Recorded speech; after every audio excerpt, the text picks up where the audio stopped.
Ko udara tako pozno u dubini noćnog mira na zatvorenoj kapiji Svetogorskog manastira. Ko je bio Sveti Sava, pitamo se danas. Ko je bio taj čovjek čije su mošti morale da se spale od strane Otomanske imperije 350 godina posle njegove smrti?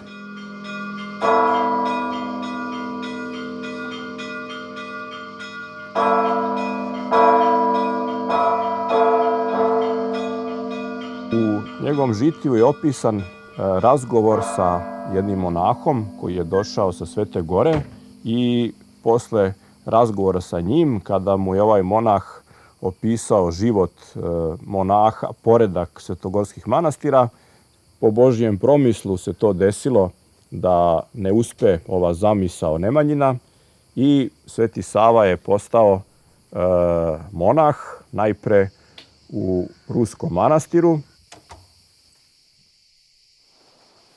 Мы находимся в Старом Русике. Это место известно в мировом православии тем, что здесь в 1186 году принял постриг святитель Савва.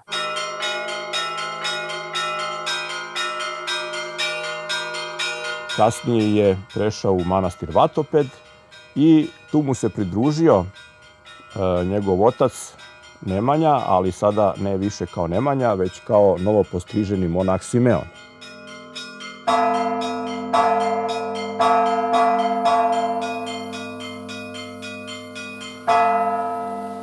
Otvorite mi, časni oci, manastirska teška vrata i primite carskog sina kao najmlađeg svoga brata.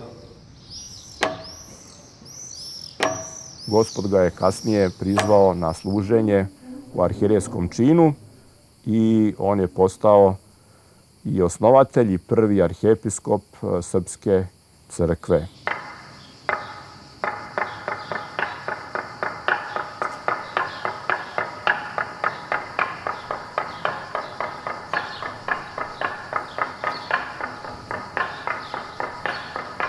Ovaj dokument iz arhiva manastira Hilandara je karijski tipik Svetoga Save. U Kareji, administrativnom centru Svete Gore, nalazi se jedno mesto koje se zove Isposnica Svetoga Save. Svojevremeno je Sveti Sava gore provodio vreme, molio se Bogu i u svoje vreme napravio ovaj ustav.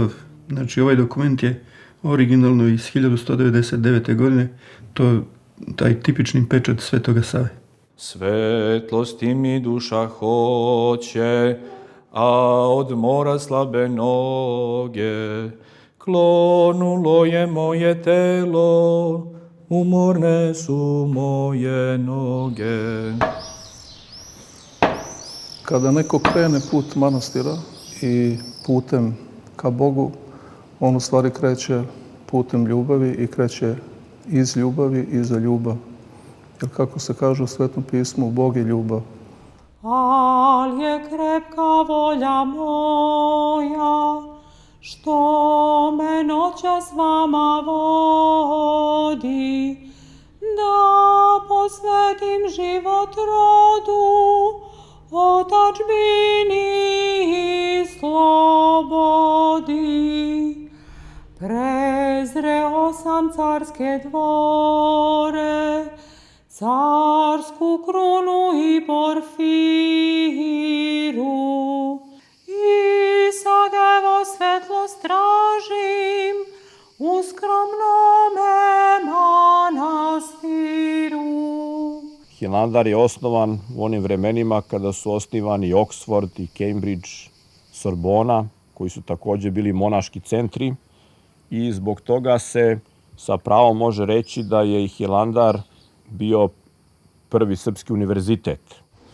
Zaškripaše teška vrata i nad njima sova prenu i skreštanjem raznih krila i skloni se u noć crnu.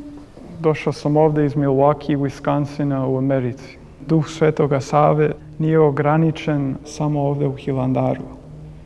nego on je dostupan i prisutan bilo gde, bilo kome koji želi da njega podražava i ti malo, a da njega podražavaš je da nosiš svoj krst, što je radio naš Sveti Sava.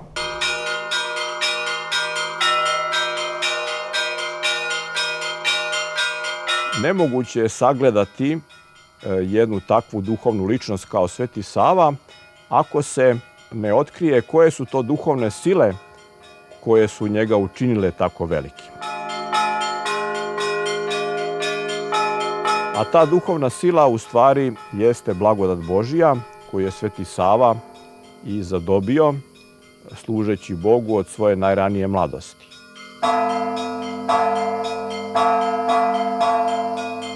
Ta sila nije ograničena prostorom, nije ograničena materijom, već je svuda prisutna.